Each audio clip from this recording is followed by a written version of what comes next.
Hello, y'all. Welcome to Benevolence, where kindness matters and all are welcome to the table. I'm your host, Sassy Diaz. First and foremost, I'd like to thank you for tuning in into Benevolence. I pray that as you tune in every week, you are empowered, blessed, and encouraged to be the best version of yourself.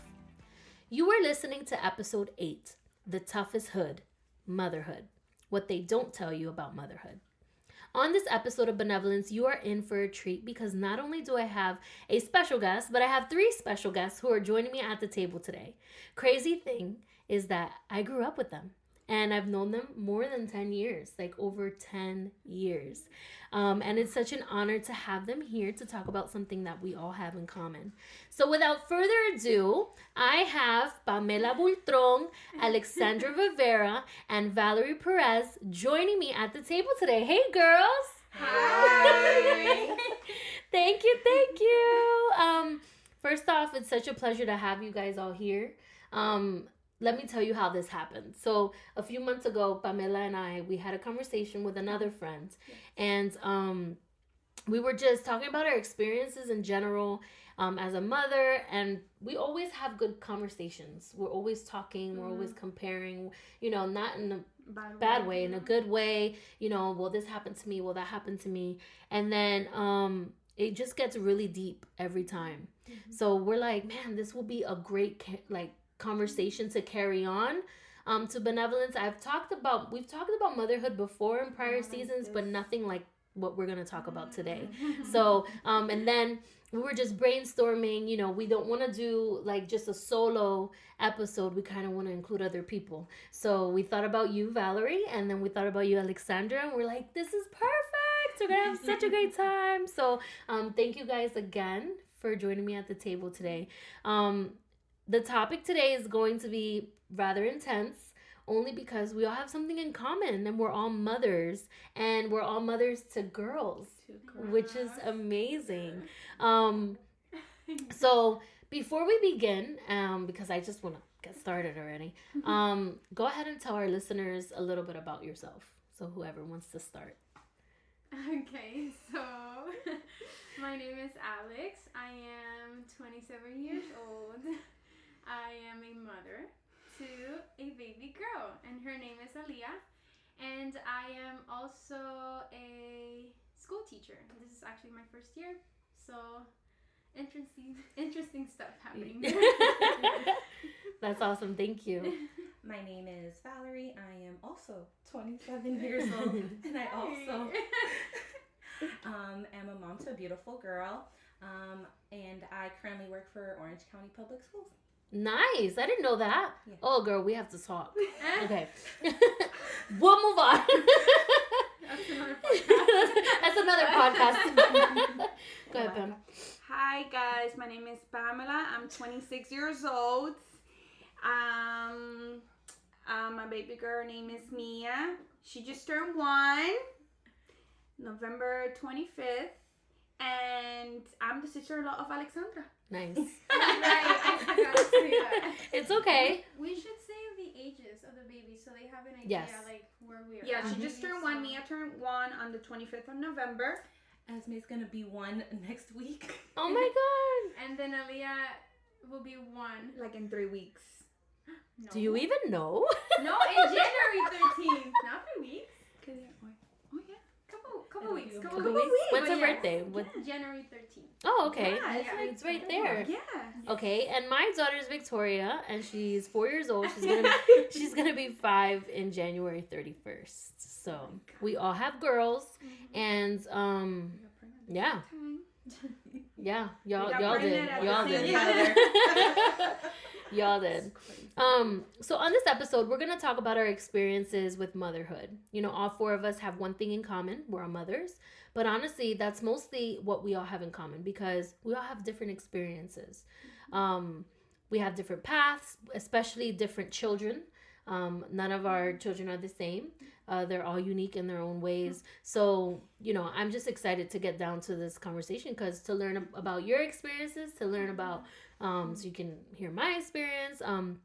Motherhood is a beautiful experience, and each day, we learn something new about ourselves, We learn something new about our children. It changes every day. Mm-hmm. And even though that can have its challenges, that there's just an inconsistency every day. Something is new every day. And then for those that, like me, who don't like change, it's very tough, but it's beautiful at the same time.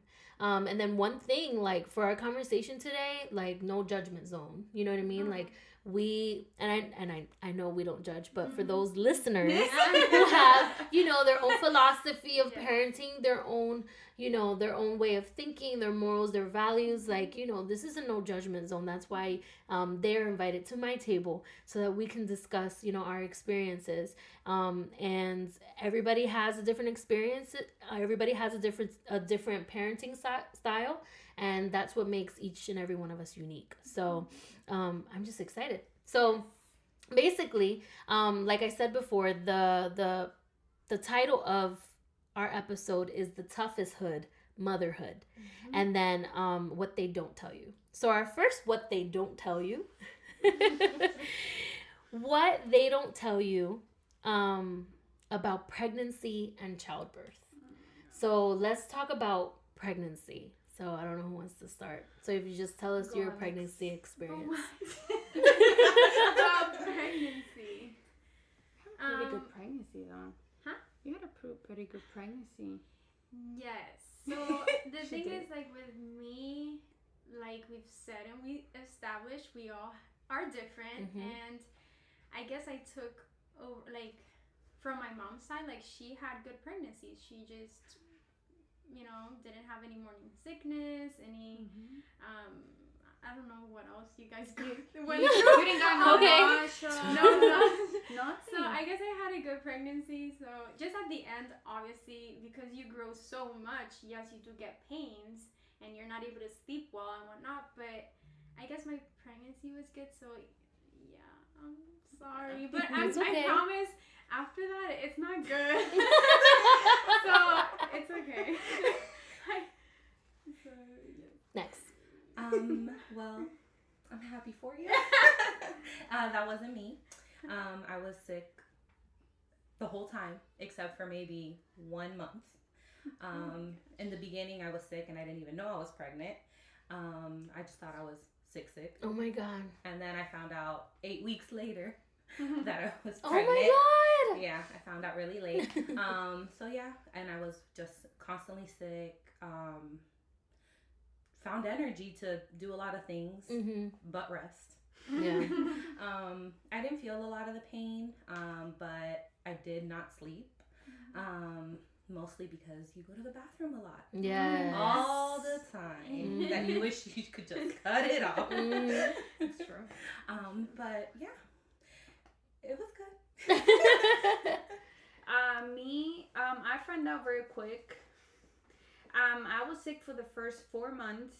I would throw up like around from 10 p.m. to 11 p.m. My husband will always find me on the bathroom crying, saying I can do this. Very dramatic. And it's only the beginning. Like that's what we know her to be. Javier will be like, "Are you okay?" I'm like, no. I will eat whatever. I will eat crackers the first 3 months. That was the only thing that will hold my stomach. I will be okay. I will be driving or he will be driving. I'm like, okay, I need to throw up. I will have like bags on my car and Javier will park and I will throw away. I will throw up everything that I just ate. And then I got hungry very fast after it. So then I will buy something to eat and whatever. But then after that, when you hit like the 20 to the 28, you feel like so much energy and this. But when 35 hit, oh my God, it was horrible. It was like sciatic nerve. And then my job is a lot of walking. And then at 35, I started having like the early contractions. What's it called? Braxton Hicks. Yes, very bad. They had to put me like on rest for like 4 days because I was having it too constantly. Yeah. So, and they, they were considering me a high risk pregnancy because of my, miscarriage before. And then, but then after that, I lasted until 41 weeks. Wow. It was pretty bad. I had insomnia. It was 4 o'clock in the morning, 5 o'clock in the morning, I could not sleep. And then into the day of my induction that they were going to induce me, because I was like 41 weeks and 3 days. That day, that's when I started the contractions in Black Friday. Yeah. But I feel sexy with my belly. I'm not gonna lie. So, like, with me, I felt sexy for sure. Yeah. That felt so good. I felt attractive, so good. Yeah. Everything. Now I don't, but when I had a baby in my belly, yes. For me, like, I had the morning sickness. I actually lost 30 pounds in my pregnancy. So it was like a lot of throwing up at the same time in the same place. It was ridiculous, and it was nothing. It was just water. It was just like acids and fluid, you know. But I threw up every day in the morning in the shower, like at the same time. It was a lot. And then obviously when I ate something, that just upsetted my stomach, throw up. I remember going to New York, and we're like on the highway, and you drove to New York. I don't know. No, we didn't drive, but we rented a car. And we were driving somewhere else. Okay. Yeah, and I was with my entire family, my husband's side, and I was like, we have to stop. We have to pull over right now. And we pulled over, and it was like it was crazy. I'm like, wow, how our bodies like just trigger and change, and like it was very overwhelming. But I did feel sexy because I was losing weight. Like that weight the weight that I couldn't lose prior to being pregnant, I was losing it during pregnancy. So it was like, like I'm looking good, you know, like you were all belly. I was just all belly because I had lost already so much weight in the first trimester. But I was feeling good. I wasn't feeling sick all up until she was born, like a couple days before the due date. But I was feeling good. Like, you know, I was, you know, there were, you know, the sleep, you know, the going, tossing, the turning, the peeing. But other than that, like I had a fairly good pregnancy. So it's different. It's different for everyone, you know. The spotting and the bleeding, that happened to me a lot. Because I was going to college at that time. And when in my first trimester, I bled a little. And I was freaking the heck out. Like, I was freaking out. And so I went in to my gynecologist, and my gynecologist checked. It was a heartbeat. It was fine, you know what I mean? But she was like, you know, just stay off walking around and stuff like that. Just rest. But once I saw the blood that first time, it was like every time, you know, you're checking. You know, you're going to the bathroom, you're checking.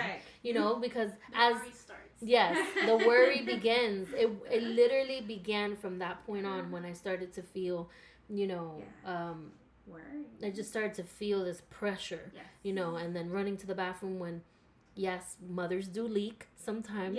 And when we leak, we're like, oh, shoot. And we go, and I'm checking, okay, it's just pee. You know what I mean? So it was just like, it was a constant worry the whole time.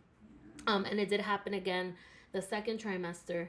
And then it did happen again in the third trimester, but the doctor was saying that it's because the baby's dropping in your belly, you know, the baby's like low, and your organs are still like trying to move, trying to adjust, you know, throughout that whole 9 months. So this just happens, you know, and sometimes it can be a period, you know what I mean? So our bodies are just amazingly different. It's so funny when you said the bleeding. When I got pregnant with Mia, I remember, I think I was like 15 weeks. So I think I said it when I was like 3 months to the public, to the family member. I said it when I was like 8 months. But when you said the pressure, I remember I was in my mother-in-law's house. It was my father-in-law, my mother-in-law, me, and Javier. And I remember I felt something, you know, coming out. And I remember I went to the bathroom, and I saw some bleeding and stuff. And I remember that I felt like again the same thing. And I remember I told Javier, we need to go now.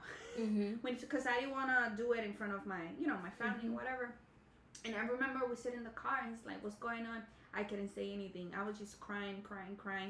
And he let me be, because he's not a instigator. He's not. He just asked me once. If I don't answer, he just let it be.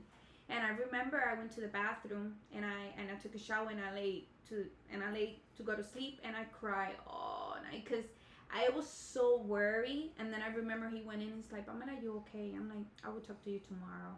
And then, yes, I couldn't do it. I couldn't do You're it. strong. Yeah. I will talk to you tomorrow. And it's true. I felt like my world was falling into pieces just for that. But then, everything moved on. But it's true. You feel pressure in your soul. Because I was like, oh my God, again. Mm-hmm. And then what worried the most is that I already said it to everyone. Exactly. Like the whole world knew. It's a fear, constant fear. So you feel like that pressure. Yeah. For sure. Now let's talk about labor, because that's a big one. That's a big one. I'll start really quickly because mine was very simple. I know, she's like the best delivery. Don't hate. Don't hate. Next don't time hate. I know. I'm gonna be a better. Every time I ask her, she's like, I don't know how you took so long. I'm like, yeah, you had like the perfect delivery. I did. She did have the I really did. So basically, the day before she was born, on the 30th, actually 2 days before she was born, on the 29th, I went to my last gynecologist appointment, and I honestly felt like the doctor herself ruptured something, because if you don't know, they do have to go in there. The doctor has to put her hand in there, and I don't know what she's feeling. She's feeling for something, and so she was feeling it that day. She went to check how many centimeters, or if I'm dilating. The people you could see what they did to you, I think. So do you know if they did it? I feel like they did. They did because they did a membrane sweep. So. And how many weeks were you? I was on my 39th. Okay, then probably. I was a few days. They should ask you. That's the other problem. Like, they should say. But if they didn't, maybe they did. Because when like your contractions started after that, it was or did it? Immediately. Yeah, exactly. she did. They did. They did. Poor thing. They didn't tell you. Poor thing. So yeah. So I went to get checked, and then after that, I was in the car. Like, what is this feeling? This is horrible. And like, I'm talking to my grandmother on the phone. I'll never forget. I'm like, Willa, me siento mal. I'm like, oh, my stomach hurts so bad. And she's like, Nena, esas son contracciones. And I'm like, let me just go home. Yo, it was like, and then what I started to do was like monitor them. So I was like, every time I had them, but then they were fairly apart. They were like maybe within an hour or so, every hour I had a pain, but it was bad. It was bad pain. And then by the nighttime, oh my God, they were the worst.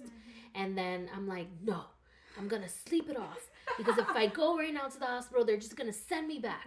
I'm not going to do that, because that's what I've heard. I went online and did research and everything. They're like, don't First go time yet. They were like, hold it down, because if you go, they're going to send you back and you're going to be mad. So I'm like, no, we gotta hold this, And poor Anthony. I'm like, every time, it was like 5 minutes, every 5 minutes. So every 5 minutes, I'm like, and this is late at night. And every time I had to wake him up just to get through the contraction with him. So you thought you were in labor, or you didn't know that? I didn't know. I was just having contractions. Right? And then I'm monitoring and like, oh my God. And then every time it happened, I'm like waking up Anthony. And he's like, and you still don't know if it's really labor or not. Yeah. And I kept telling myself, you're not going right now. You're not going. You're going to wait until it's unbearable. It already was unbearable. I don't know what I was waiting for. But anyways, thank God I waited. I waited until actually I kept having contractions like every 5 minutes until the next day, noon. So I called off of work and it was noon and Anthony took off and I looked at Anthony and I said, I think it's time, because it was too much. So literally this was the 30th. The 30th noon, we went to the ER, to Winnie Palmer, whatever, and then from there, they're like, we can't admit you right now. You are like at 3, but you need to be like by 5, for us to admit you. And I'm like, yo, this is crazy. Obviously hours in the ER, And then finally, they're like, we're going to discharge you right now, but don't leave the hospital. Go walk around. And then I was like, I don't know if I can walk around because it was just terrible pain. So now we kept, I didn't really walk. I just I wobbled, sat down, went through the pain, wobbled, sat down, went through the pain. And then they're like, come back at 5. Like, come back at 5 o'clock and then we'll check you again. So 5 o'clock came and they got closer and closer. And then I was already like past 5 centimeters. Wow. And they were like, okay, we gotta admit you. It was like, it was crazy. And then as soon as they put me up in the room, the anesthesiologist came in. I'm like, hit me. He didn't even have to go through his options. I said no, epidural in the back, do it. And then like he was like, okay, like he was even like, whoa, she already knows. So I didn't have a birth plan or anything. I just was like, I just went like mentally. I just, so they did the thing, which for me it hurt in the moment, but then after that, once that thing pumped through with that little and you felt that like it was just amazing. And then everything was fine until I didn't feel the contractions until it was like maybe 1 o'clock in the morning that night, and then 1 o'clock in the morning that night on the 30th, same day where I went. I started to feel it because I guess they lowered the dosage, and I started to feeling the contractions, and I was already at 9, and then it was time.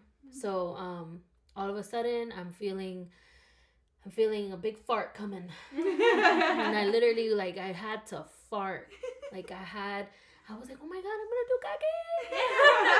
And they're like, no, that's not kaki. And I'm like, I'm gonna do kaki. I was like, I have to fart. And the nurses are laughing at me.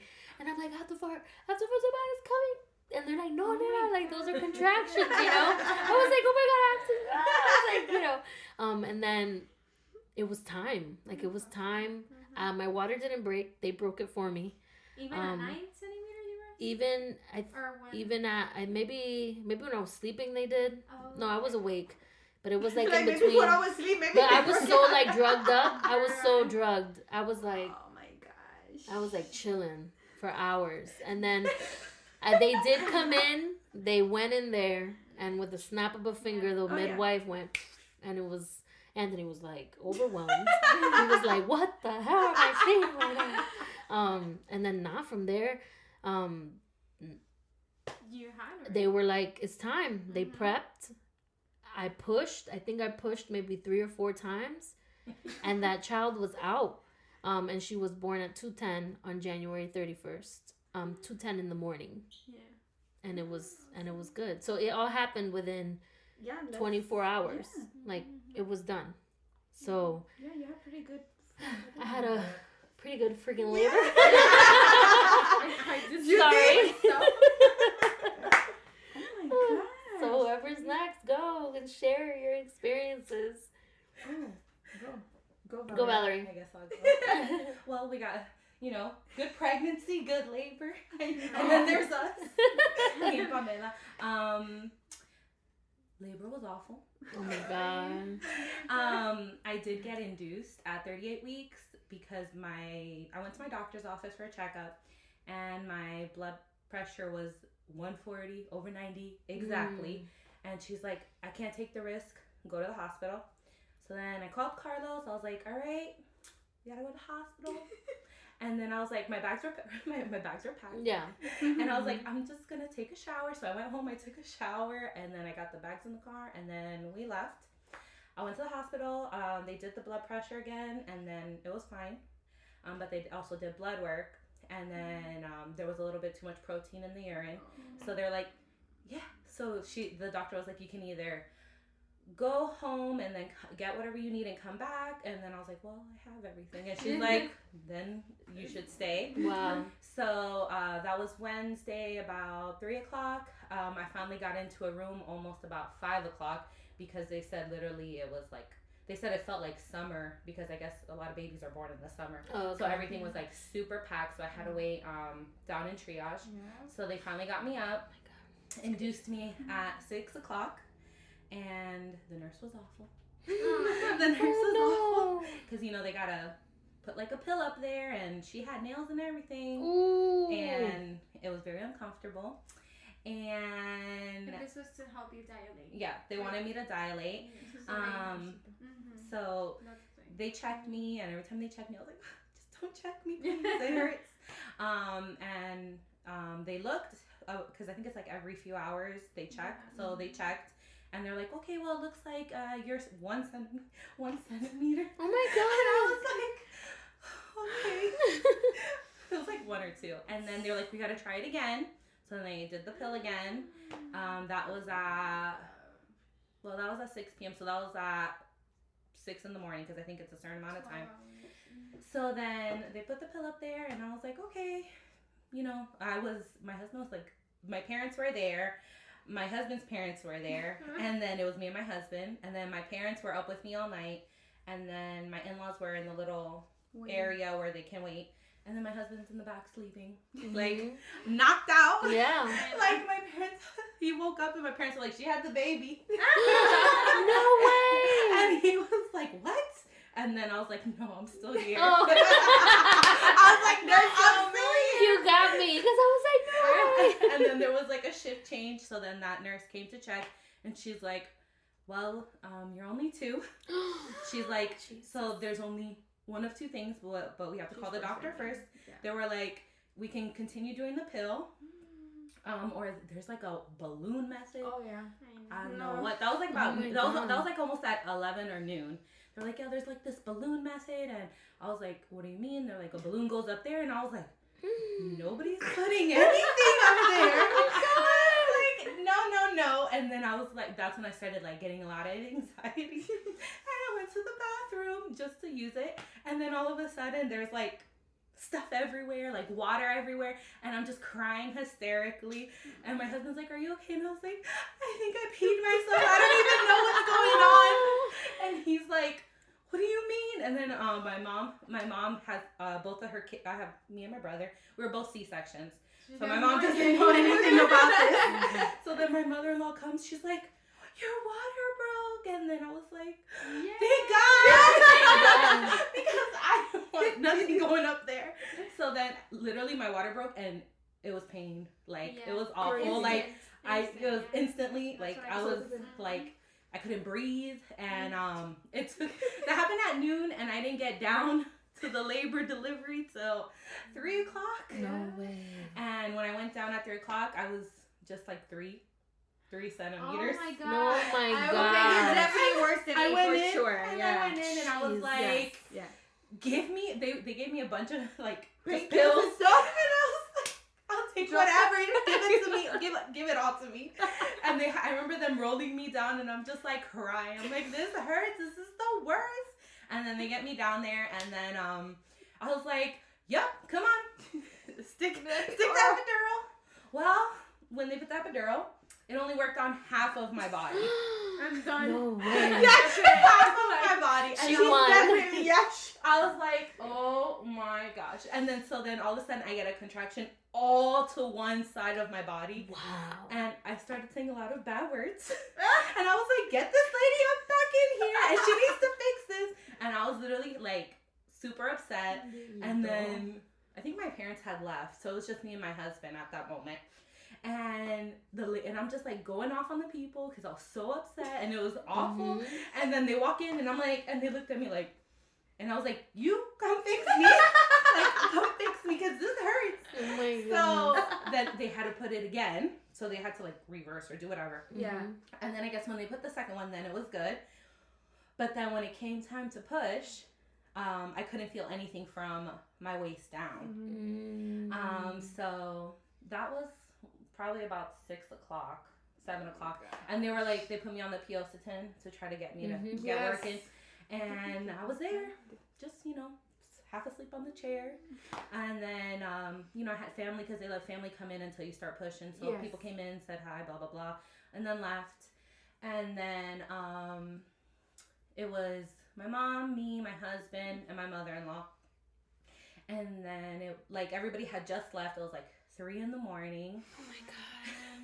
And I was like, I was literally exhausted. Yeah. Yeah, they were giving me popsicles because I hadn't eaten since early that day. Yeah. And they were giving me popsicles, and I'm like, because I was kind of hungry, but the whole time I was like so scared. I'm like, okay.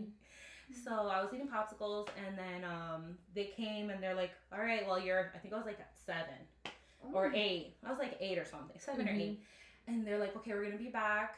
So they stepped out or whatever. Then they came, and they were like, all right, you're ready. And I was like, okay. And then they started really fast, and my dad was there. I know. By accident, because there was only 3 people allowed to be in the room. So it was like, it was going to be originally my husband and my mom.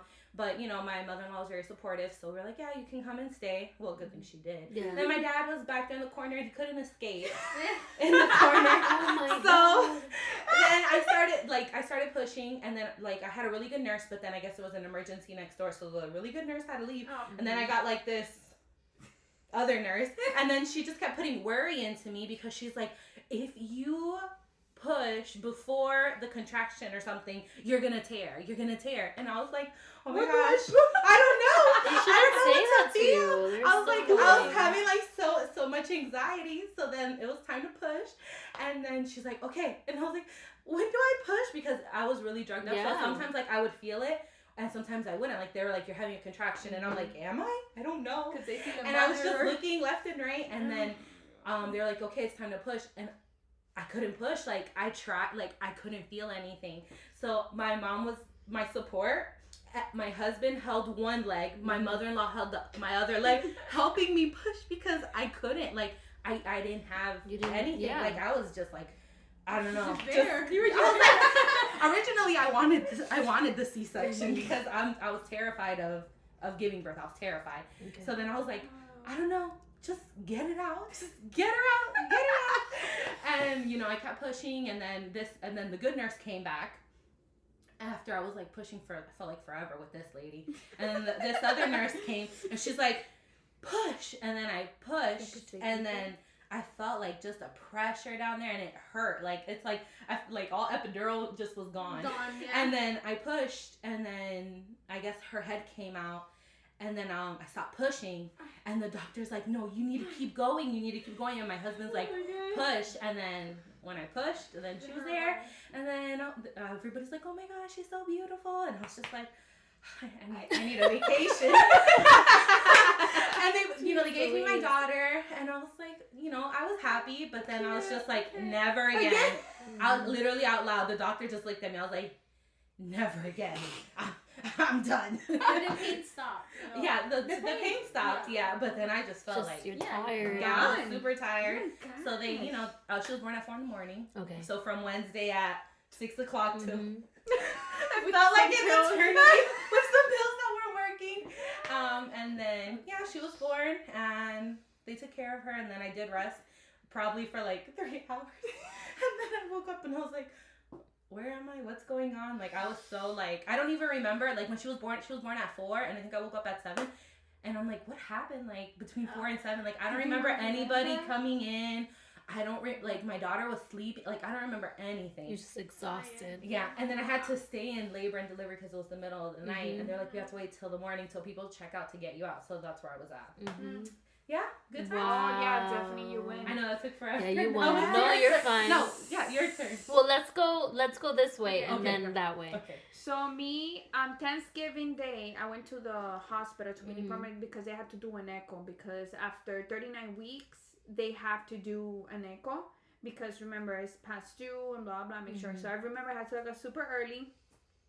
And I went with my mother-in-law, my husband, I went there. They didn't check me. They said, if you're not construction, we're not going to check you because they're preventing infections for checking so much. So they're very careful now with that. So everything was okay. Then Black Friday, I was home, and then Alexandra came, my brother-in-law. Everyone was there because on Saturday I was already scheduled for my induction. So they all come home, blah, blah, blah. And I remember it was 9 or 8 maybe, and we went to Colombian Burgers. Alexandra had her big belly too. We're both pregnant.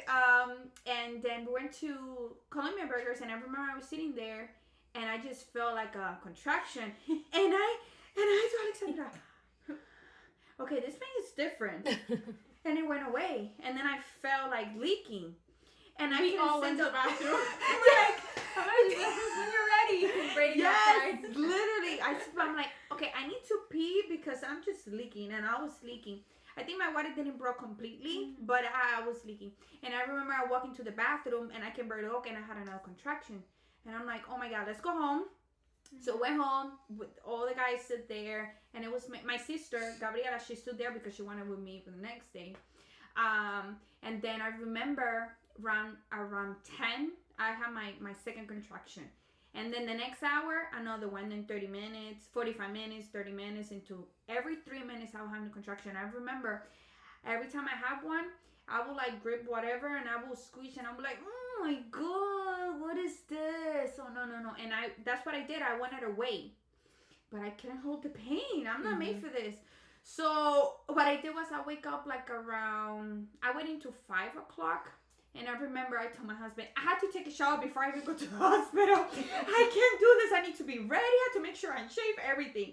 So I remember having this like, how you want to take a shower when you have contraction? Forget it. I'm going to take 2 minutes. And he said, but no. And then if you don't know my husband, he can deal with no pressure, health issue, things like that. He gets very nervous. He was pale. I think he had like diarrhea that Oh my entire God. day. He was having his own baby. Yeah.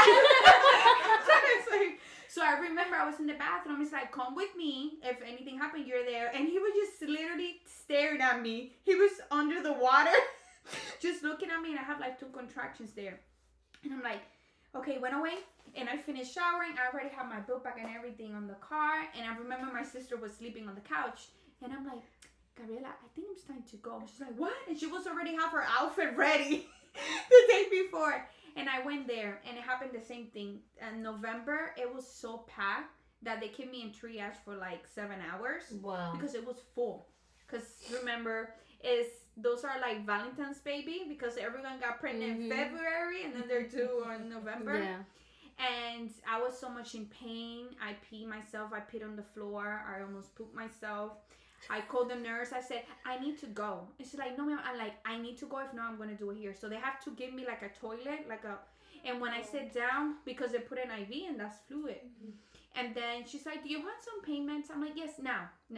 She's like, do you throw up? I'm like, no. Yo, when I put that thing on my vein, I was like, yes. I felt like so released, but I would feel the contractions. And I was so high. I think my brother-in-law said that he went in. And he asked me, I don't remember. Yes. He asked me, how you... Because I called him. Yes. I called him because he was like my messenger. And I was like, Yes. how's Pamela? And he's like, honestly, Ceci, she's not doing well right now. She's not. Call me later. I'm like, okay. Because he went in, he's like, I remember he said, ¿Cómo estás, Pamela? And I'm like, he said that I was cursing, not at him, but about the nurse, because she didn't want to feed me. That's what I remember. Because I remember when I went in, I was like, can I get something to eat? And she's like, no, you can eat nothing. So I got pissed at that. And then I was laughing. And then when he went out, he told my mother-in-law, okay, you can go in. So my mother-in-law was there, and she's a woman of peace. So she was like, just breathe. And I was there for 7 hours. And then they say, you're 5 centimeters, where they're like, but in triage, just to say, the bed, it's honestly like... It's like a cell. One seat. It's like tiny. So tiny. she was very uncomfortable. Like, I went there... I have one pillow. Like, oh my God. Yeah. I have one pillow. I asked for another pillow. And they have no pillow extra. It's like, if this is a 5-star resort, I need towels, I need pillows. I was like... But they should have that stuff. Like, they can't do that to because moms. they were out of it. What hospital was this? It was Weenie. It was just What? so packed. It was so Oh, packed. okay, She was like, 'cause- there's 7 women before you. Whoever dilates first, faster, that's going to be yeah. in the delivery room. So whoever, maybe I was first, It's like but I a wasn't race. Bro. And the thing is that I was there. vegan. Oh my God. And she's like, I can check it. Thank God my nurses were amazing. I cannot complain about those nurses. But they didn't want, like, they wouldn't even let you walk. Because I'm like, if you walk or if you stand up, She because didn't they want don't me. want her either to Because I was so... advance either because they still didn't have Exactly. a place. To They didn't put have a me- place, whatever. And because I was in a monitor all constant because I was, again, 41 weeks. And the thing is that when I went in, I was 2 centimeters, but they let me go because it was my induction day. And again, I was 41 weeks. They were not going to let me go. So I couldn't do anything. I was in that chair. And then when she finally checked me, she was like, "You're 5." I'm like, "Yes." And I said, "And I have to pee again." She's like, "What?" And when I stand up, I just pee over the floor. And I was saying sorry to everyone. I cry. And they're like, "It's okay." And then finally they pulled me. And this one with a big belly too. She was like, who's gonna give birth first? So then after that, she's like, "You're 5 centimeters." They put me in there and she's like, "Do you want that?" Yes. I didn't even let him finish. I'm like, "I want the epidural." I didn't feel the epidural at all. She did very good. Nothing. And then with that, I got stuck at 5. So that was like Saturday. Everything started on Saturday. And then they put me, what is it called? The Pitocin? Yes. So they start at 3, they start at 8, and then 11 is the worst. And I was feeling those contractions, and then after that, and then after that, and they're like, "Okay, you're 6, you're 7. It was like a couple hours, and I was not dilating. And then after that, she checked me. They broke my water. And then after that, one lady came, one of the doctors said, "Okay, you're 10. I'm like, 10? And it was 12 in the at night, right? Yeah. Sunday. And she's like, "You're ready to push?" I'm like, "Yeah." And I'm like, "But I need something to eat. I'm so hungry." And they started giving me yellow and popsicle and apple juice. I'm sorry, see? Because they started to give me yellow. I thought she meant Jello. No, yellow. Yellow. Actual ice. Ice, sorry, Ice. it's ice. What I was pushing. And the thing is that, guys, I pushed for 3 hours and a half. And by the second hour, I was like, "Take her out now. Now. I can't do this no more. I can't do this." I have fever. My oxygen went down. My blood pressure went in that sense. And I asked for the mirror. I had to look, and all I see is the head, like her head. And my sister was holding one leg. My mother-in-law was holding another leg, and my husband was sitting like against the wall. Just in case he fainted, he's already sitting down. Oh my God. And then he was like, "It's okay, mommy, you can do it." And he would touch the pillow. He wouldn't even touch me. He would be like, "It's okay, mommy." I'm like, "I can't do this. I can't." And then one of the nurses, she was like, "You're gonna have this baby today. You're gonna push." They brought up like Please explain, because I still what's don't it understand. called, Alexandra? It's like a what's it called? I guess it looked like an arc. Yeah, it's Arch. like an arch. An arch. And has So like put it over, and then they wrapped like a blanket Like or a whatever. blanket, and you use it to pull and then yourself. Yes. just pull herself. That's- We'll look at pictures. I need to see this contraption, because They like use honestly, it to help you, like as an extra, like. when support. she told me the first time, I was like, What do you say? "What did you say?" They put me all the positions that they can have. Jesus. And then I forgot and Mia's right there. Mia is right there. Yeah. You can see all the hair because she has so much hair. She was Ooh, born with a lot of hair. Jesus. And then my sister was holding, and my mother-in-law, she's like, "Pamela, breathe." And I can breathe. I got out of oxygen. They had to put me a tank and everything. And then when they brought that, I'm like, "What is that for?" She's like, "Oh, you're gonna have this baby today." She's like, That "Mia's was a coming good nurse, today." though. She was a good nurse. She was Yeah. like, "We're gonna do this. This is what we're gonna do. This is what you're gonna do." And the doctor came. She put my legs where I'm supposed to. I'm like, "You feel this pressure right here?" I'm like, "Yes." That's where you're gonna push. And I'm telling you that thing, because what you do is you hold yourself and you like go up with it and you push at the same time. So she goes down the bridge, because what it was is when I was breathing, she would go up. So she wasn't. She was like going down. And then she was even born with a eye vessel, like a rod, because of the pressure on my cervix. So when she was like, "Okay," when she said, "Okay, mama, I think you're one more push and you're okay," and I felt like so much energy. Like now I'm like, "Okay, this is my baby." Yeah. You know. And then Gabriela, I see my sister crying. I see my mother crying. She's like, "Pamela, I can see her, because she was already out." And I don't know where I got all the like strength, and I hold those legs and I pushed. And everything went away. And I look at her, and like something grew inside of me. Like I was like, "That's my girl." That's what I said. I'm like, "That's my girl." So I remember I cried, but then after that delivery, I say, "Take her away, please. Mm-hmm. And then the sewing part, I remember they gave the baby to my husband, and he was so shocked, and he couldn't see me in pain because now the epidural went off, so they're sewing me raw. Oof. So I was just crying, and then she's like, "No, you need to hold your baby for an hour." So I was gonna give my baby to my mother-in-law, and the doctor said, "No, because you want to do chest to chest." And I was just there, and they did whatever they have to do, and then I was just so exhausted. It was intense. I mean, I had a good pregnancy, but that delivery.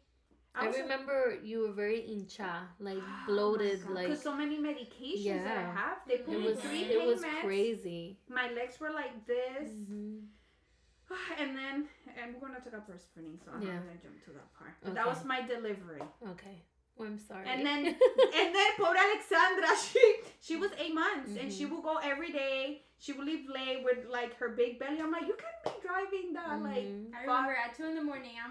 I'm like, I call my brother. I'm like, Javier, I'm gonna have to go. I'm tired. And Mama's like, of course, tell her to leave because I wanted to stay there until she was born. Because I mean, and she was born Sunday at 3:21 in the morning. In the morning. And then when I left, we have like early morning babies. Yeah. When she got home, that's when she was born. Oh wow.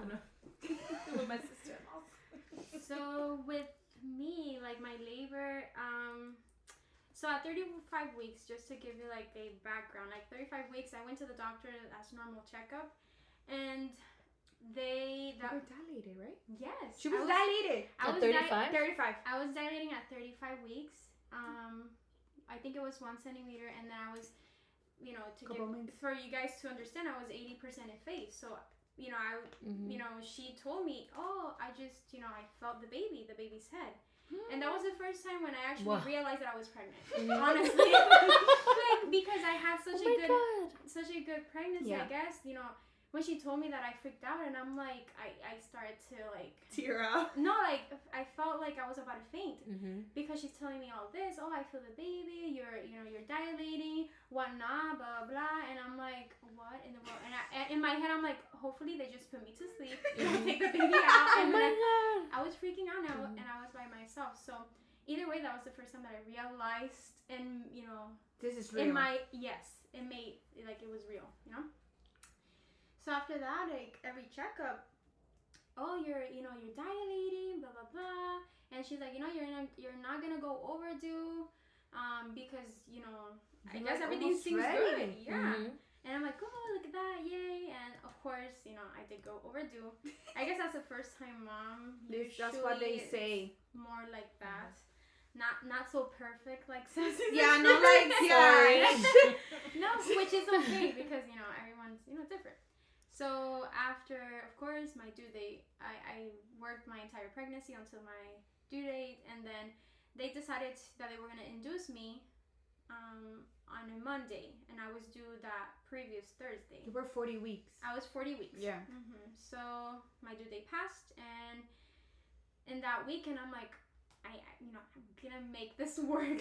I need to get, because I didn't want to be induced. My plan, of course, and my envision of me giving birth was to be like all natural, and it's just me. And so I walked, and I just kept walking, and like I kind of exhausted myself. She was very active to be pregnant. Like she would still have energy. I was like done, but she was like, I'm like, oh my god, no. So I tried to stay active too, and in that weekend I just walked, and I wish I would have told myself before, like, just sleep. Honestly, when it's time, it's it's gonna happen, and that's how you want things to be in every aspect of your life, for them to happen how they should be, not you forcing them. But anyways, it's me just walking, and then that Saturday morning I woke up. I was having contractions the day before at work. Honestly, I was slacking at work. I was just walking around like, whatever. I'm not doing anything. I'm about to push this baby out. So Saturday came. I woke up. I took the dogs out early morning. I had so much energy still. So I woke up, walked the dogs, and then I just felt like a gush.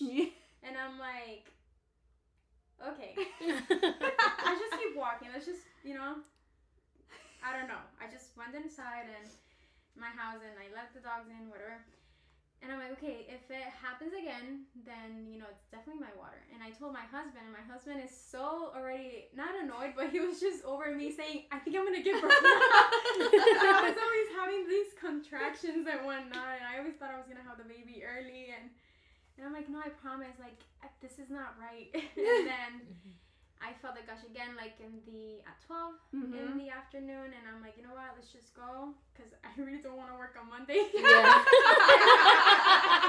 And I don't want to get induced. Wow. That was my thinking, because again, I had a good pregnancy, so I didn't feel like anything bad. Anyways, so I went to the doctor, to the hospital, and they confirmed that what was coming out was actual amniotic fluid, which my water didn't break, but it ruptured. So they were still worried that I would get an infection. So they just admitted me, and since I was already at 4 centimeters, I was at 4 centimeters and 90% effaced. So I was like, she was ready. It looked promising. Yeah.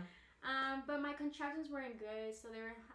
I don't know what happened to them. They were not coming together. So they just had to put is it Pitocin? I don't know if it's Pitocin. I think it's Pitocin. Okay, we're gonna Google this and clarify later. Okay. That's fine. Anyways, somebody who's listening is probably like, it's not Pitocin. we don't know. I'm sorry, guys. It's to provoke the contractions. Correct. So they did that, and again, I still wanted to go natural, so I'm like, no. Epidural. You hold it well. And I was she just... holds it well. Oh my gosh, I thought I was so strong. But, later you're going to find out I was not. So I was, sitting on this, I was asking the nurses, oh, can you bring me something so I can sit on it and, and the help my ball. contractions. Very, lifestyle she mom. That was me. Let me bounce around. Yeah, that was me. And then I was I told my husband, okay, you're going to do this every time I get a contraction. You're just going to push my hips together. That's going to help me, and it did, Oh my goodness, it look was at good. you. She was holding it well. And I'm, so proud of myself. And I'm like, okay. So I was already in the hospital. They admitted me, whatever. And then, I got to 6 centimeters. You did.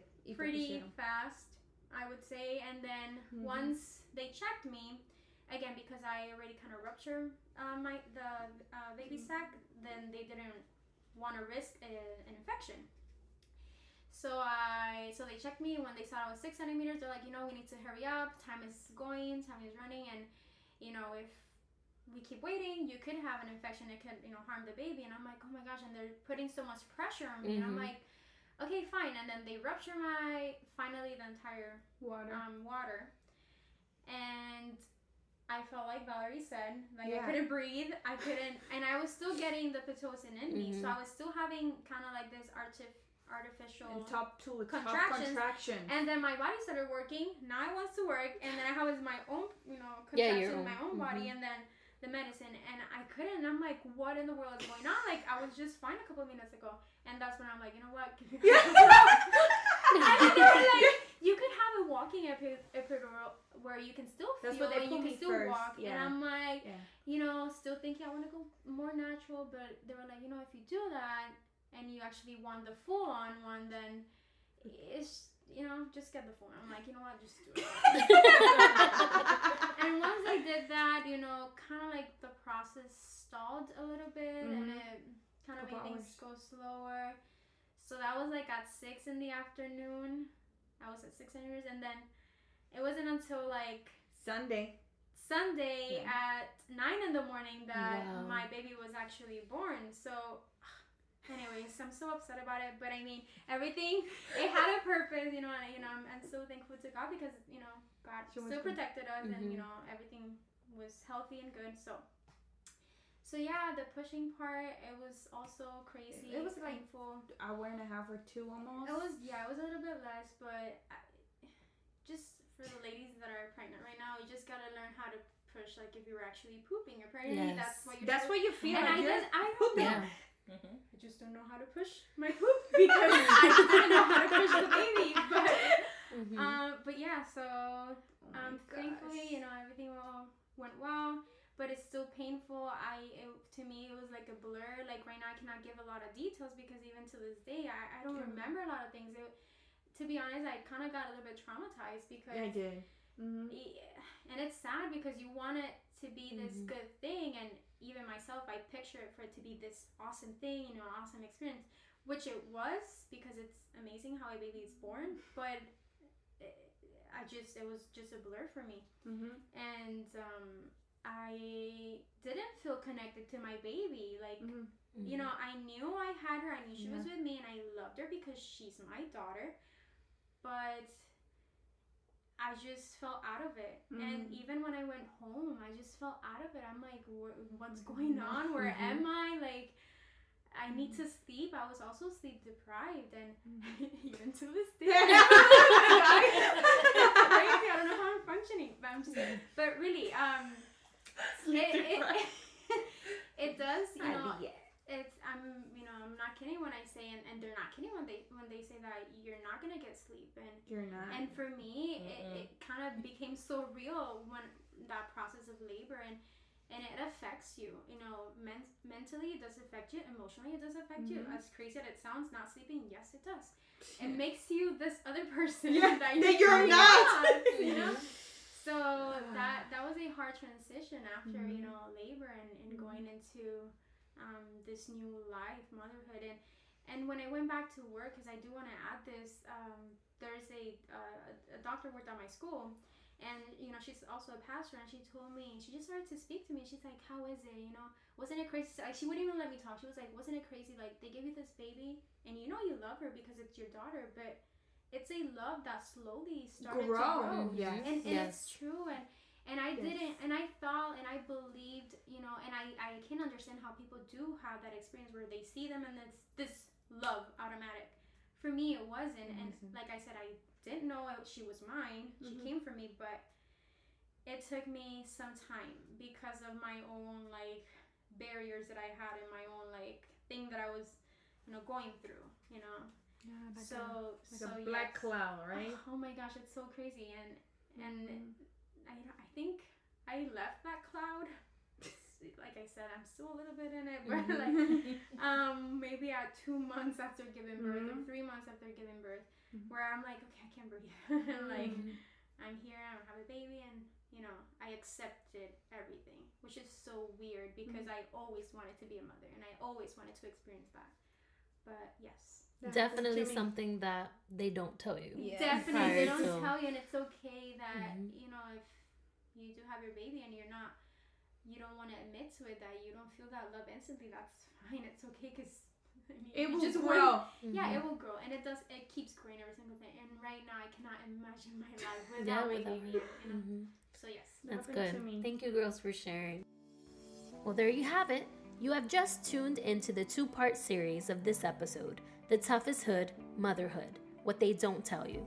Make sure to tune in next Monday for part 2, where we discuss our experiences with postpartum depression. And thank you all for tuning into Benevolence, where kindness matters and all are welcome to the table.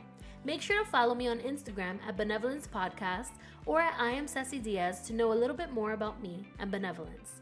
Benevolence Podcast is available on iTunes, Google Play, Spotify, iHeartRadio, and Stitcher. And finally, if there is a topic that you would like to discuss in the future, please do not hesitate to email me at benevolencepodcast@gmail.com with requests, petitions, or comments. I want to hear from you. And stay tuned for next Monday's episode of Benevolence. You don't want to miss it. Bye!